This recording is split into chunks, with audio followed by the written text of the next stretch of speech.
Sunday school की दुनिया, Sunday school की दुनिया, संडे स्कूल की दुनिया, संडे स्कूल की दुनिया, संडे स्कूल की दुनिया, संडे स्कूल की दुनिया, संडे स्कूल की दुनिया, संडे स्कूल की दुनिया।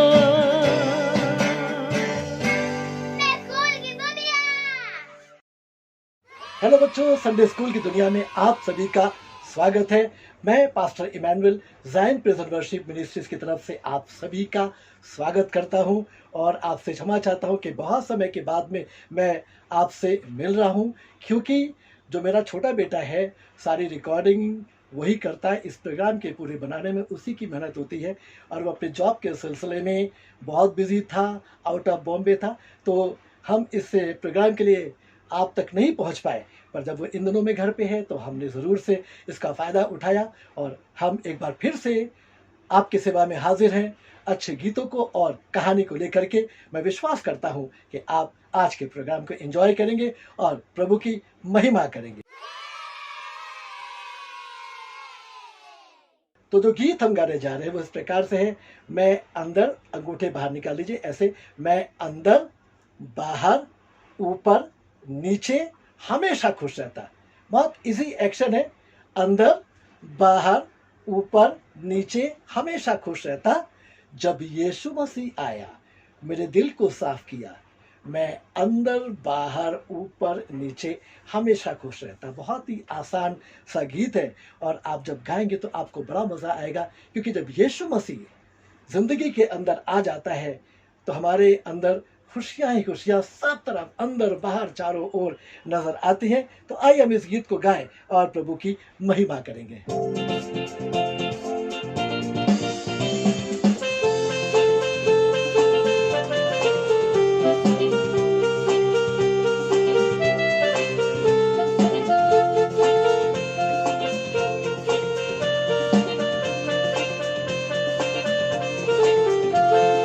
अंदर बाहर ऊपर नीचे हमेशा खुश रहता। मैं अंदर बाहर ऊपर नीचे हमेशा खुश रहता। जब यीशु मसीह आया मेरे दिल को साफ किया, मैं अंदर बाहर ऊपर नीचे हमेशा खुश रहता। कम ऑन, मैं अंदर बाहर ऊपर नीचे हमेशा खुश रहता। मैं अंदर बाहर ऊपर नीचे हमेशा खुश रहता। जब यीशु मसीह आया मेरे दिल को साफ किया, मैं अंदर बाहर ऊपर नीचे हमेशा खुश रहता।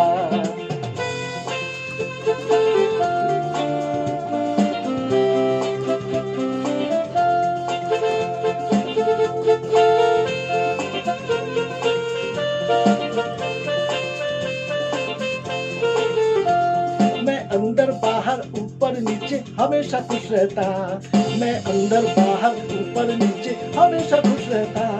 मैं अंदर बाहर ऊपर नीचे हमेशा खुश रहता। मैं अंदर बाहर ऊपर नीचे हमेशा खुश रहता।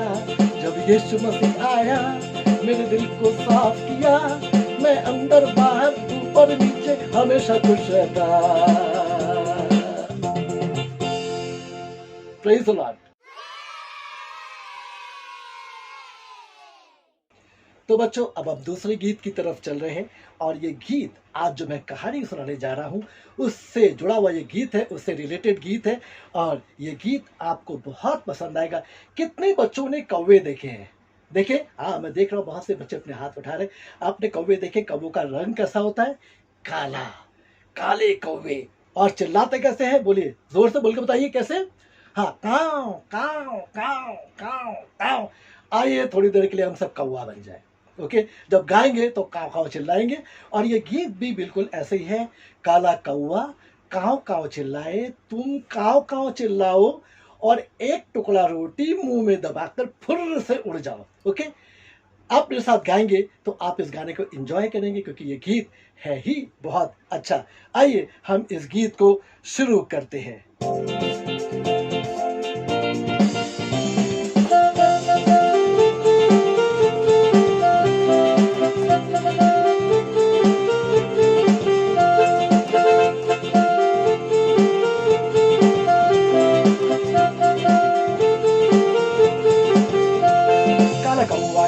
चिल्लाए तुम काव काव चिल्लाओ, एक टुकड़ा रोटी मुंह में दबाकर फिर से उठ जाओ।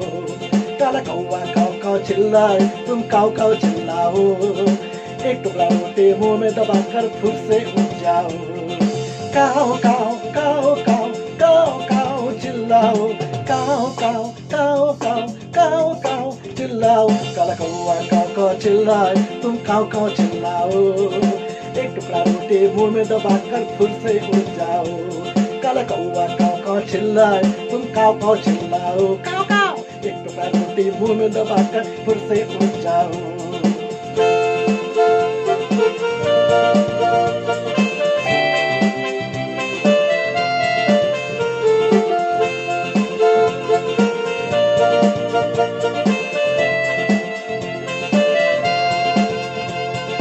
एलिया को तुमने रोटी खिलाई प्रभु की आज्ञा से। एलिया को तुमने रोटी खिलाई प्रभु की आज्ञा से।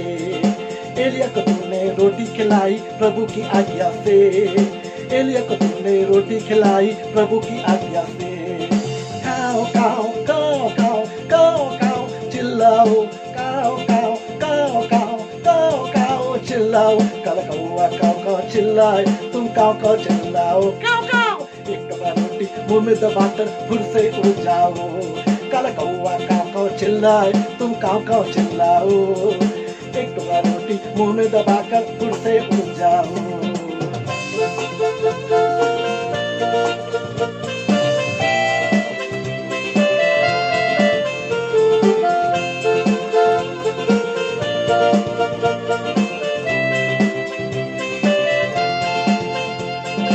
एलिया को तुमने बोटी खिलाई प्रभु की आज्ञा से।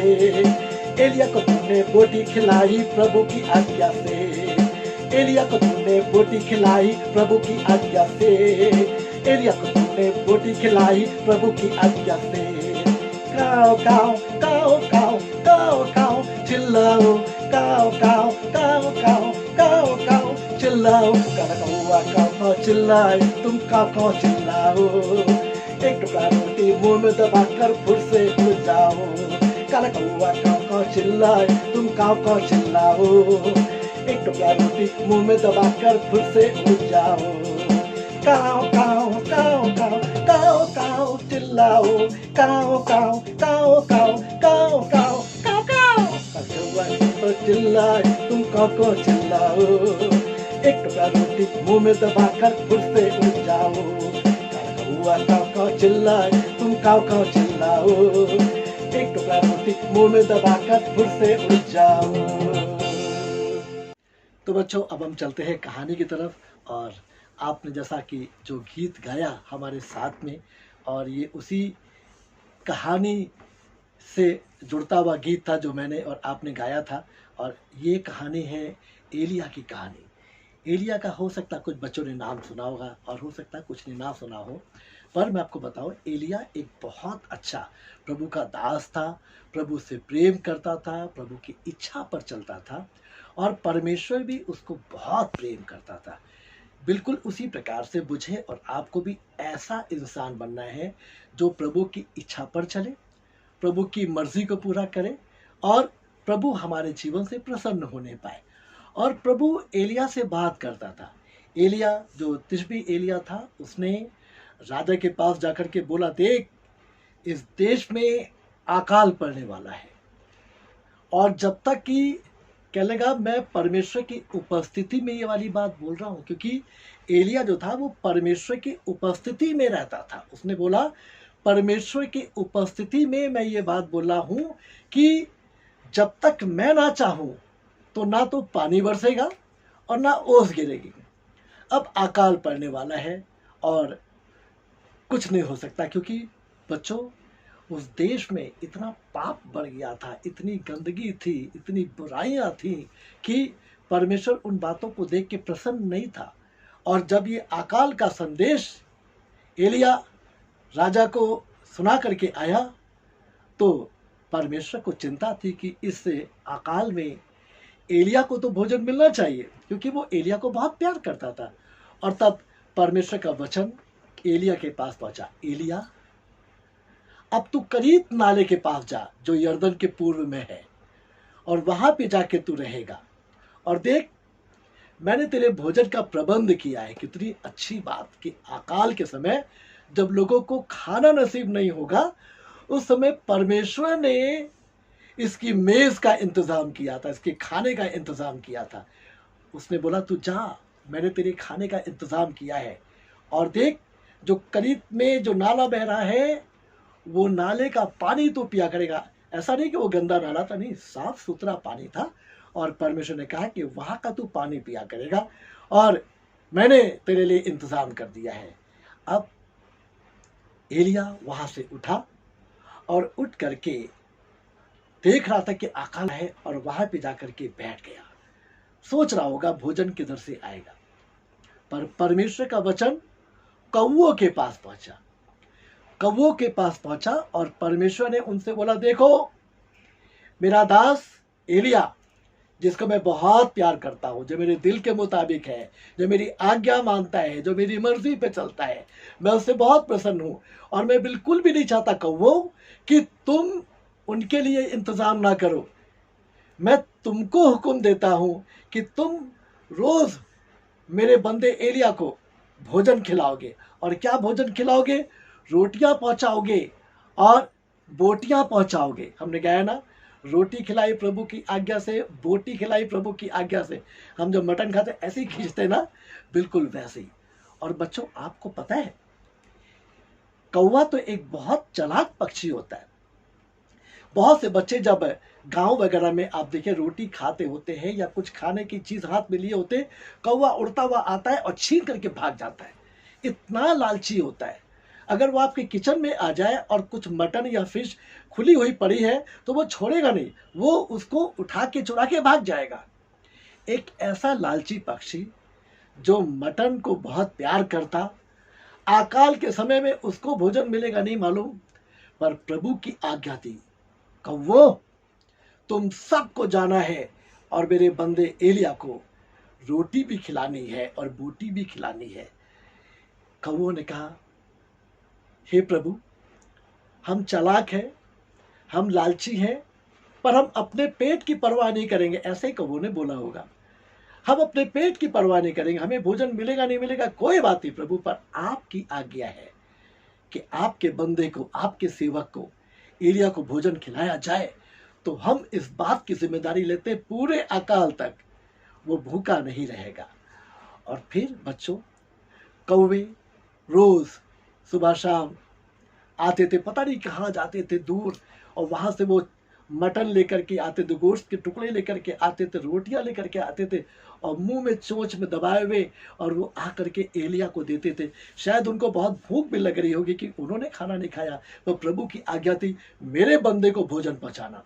लालची पक्षी, चुराने वाला पक्षी, मटन का बहुत शौकीन, उसके मुंह में मटन है पर खुद नहीं खा सकता, खुद पेट नहीं भर रहा है, तो प्रभु की आज्ञा है वो एलिया को जाके खिला रहा है। और बच्चों, ये कहानी तो बहुत छोटी सी है, लेकिन आपको पता, कौवों ने रोज सुबह शाम एलिया को भोजन खिलाया, रोटी लाला के खिलाई, बोटियां लाला के खिलाई, और एलिया आराम से खाना खाता था और नाले का साफ पानी पिया करता था। बच्चों, अकाल में उसको भोजन वस्तु की कोई भी कमी नहीं रही, क्योंकि वो प्रभु से प्रेम करता था, वो प्रभु की आज्ञा मानता था। और प्रभु ने खुद उसके द्वारा बोला कि जब तक कि एलिया ना कहे, ना तो पानी बरसेगा, ना ओस गिरेगी, यानी अकाल तो पड़ना बिल्कुल पक्का है, क्योंकि प्रभु की आज्ञा है। और वो प्रभु की उपस्थिति में ही वाली बात बोल रहा था। सबको ये वाली बात समझ में आ गई। एलिया ने कह दिया है तो बस सोच लो, हो जाएगा। लोग भूखे मरे, लोग प्यासे रहे, लेकिन एलिया को भोजन की कमी ना रही। समय पर खाना मिल रहा था, समय पर पानी मिल रहा था, और लाके कौन दे रहा था? वो लालची पक्षी जो मटन के बहुत शौकीन, जो चोरी करके भाग जाते हैं। पर उन्होंने अपनी नियत के ऊपर कंट्रोल किया, अपने लालच और अपनी भूख पे कंट्रोल किया। बोले हम भूखे रह जाएंगे चाहे भूखे मर जाए, पर काओ काओ काओ काओ। चलो भाई दोस्तों, समय हो गया है एलिया को भोजन पहुंचाने का। और वो पता नहीं कहाँ से दूर से भोजन लेकर के आते थे और एलिया को खिलाते थे। एलिया ने उस काल में कौवों के द्वारा जो प्रभु ने प्रबंध किया था, रोज मटन खाया, रोज रोटी खाई और तृप्त होता था। बाकी लोग की हम नहीं कह सकते क्योंकि वो अकाल के निवाले बनते जा रहे थे, पर क्योंकि प्रभु इनसे प्रेम करता था, प्रभु ने आज्ञा दी। और यहाँ पर हम देखते हैं ये कौवे भी जो इतने लालची, इतने कहना चाहिए कि चिकन मटन के शौकीन, चोरी करने वाले, पर दूसरों का सामान उठा के भाग जाने वाले, लेकिन इन्होंने भी अपने लालच पे, अपनी भूख पर कंट्रोल किया। प्रभु की आज्ञा थी, इन्होंने प्रभु की आज्ञा को मानी। प्रभु की आज्ञा को मानकर इन्होंने उस बंदे को सुबह शाम अच्छा भोजन कराया, खुद बेचारे चाहे भूखे रहे। पर मैं विश्वास करता हूँ कि जो प्रभु की आज्ञा मानते वो कभी भी भूखे प्यासे नहीं रहेंगे। प्रभु उनको भी खिलाता होगा, क्योंकि जहाँ से वो लाते होंगे वहाँ पर प्रभु ने उनके लिए ज़रूर इंतज़ाम किया होगा। क्योंकि जो प्रभु की आज्ञा मानते हैं वो ना कभी भूखे होते हैं, ना कभी प्यासे होते हैं, ना किसी आशीष से वंचित रहते हैं। आज इस छोटी सी कहानी के द्वारा मैं आपको सिर्फ इतना बताना चाहता हूँ कि जिस प्रकार से एलिया प्रभु की आज्ञा मानता था, प्रभु की मर्जी में चलता था, प्रभु से प्रेम करता था, और इसीलिए परमेश्वर ने उसको अकाल के समय छोड़ा नहीं। अगर मैं और आप भी इस बात को सीखने पाए कि हमें प्रभु की आज्ञा पर चलना है, प्रभु की मर्जी को अपने जीवन में पूरी करना है और प्रभु से प्रेम करना है, तो आप यकीन जानिए परमेश्वर आपको अकेला नहीं छोड़ेगा। वो आपके साथ है। उसका नाम है इमैनुएल, जिसका अर्थ है परमेश्वर हमारे साथ। और वो बच्चों को तो बहुत प्यार करता है। इसलिए मैं आज इस कहानी के माध्यम से आपको बताना चाहता हूँ, प्रभु से प्रेम करिए, उसकी मर्जी में चलिए और उसके साथ साथ चलिए, तो आपको कभी भी किसी भी, लिखा हुआ है कि परमेश्वर के ढूंढने वाले या परमेश्वर के खोजी किसी भी नियामत के मोहताज नहीं होंगे, किसी भी आशीष से वंचित नहीं रहेंगे, आप भी नहीं रहेंगे। तो क्यों ना बच्चों, हम इस छोटी सी कहानी के माध्यम से इस बात को सीख सकते हैं। 3 बातें: प्रभु के साथ चलना, प्रभु की मर्जी में चलना और प्रभु से प्रेम करना। अगर ये वाली बात एलिया कर सकता है, कौवे कर सकते हैं जो एक पक्षी है, तो हम क्यों नहीं कर सकते? तो आइए अपने जीवन से प्रभु को महिमा दें और बोले, प्रभु हमें ऐसा बना कि हम इन 3 बातों को मानने पाए और आपकी महिमा अपने जीवन से करने पाए। आइए हम प्रार्थना करेंगे। प्यारे प्रभु जी, हम प्रभु आपका धन्यवाद देते हैं आज जबकि बहुत समय के बाद हम अपने बच्चों से मिल रहे हैं और हमने प्रभु एक कहानी के माध्यम से इनको इस बात की शिक्षा देने की कोशिश की कि प्रभु जो आपसे प्रेम करते हैं, जो आपकी आज्ञा को मानते हैं और आपके वचनों पे चलते हैं, प्रभु आप उनसे बहुत प्रेम करते हैं और उन्हें कभी भी किसी भी बात की कमी और घटी नहीं रहती।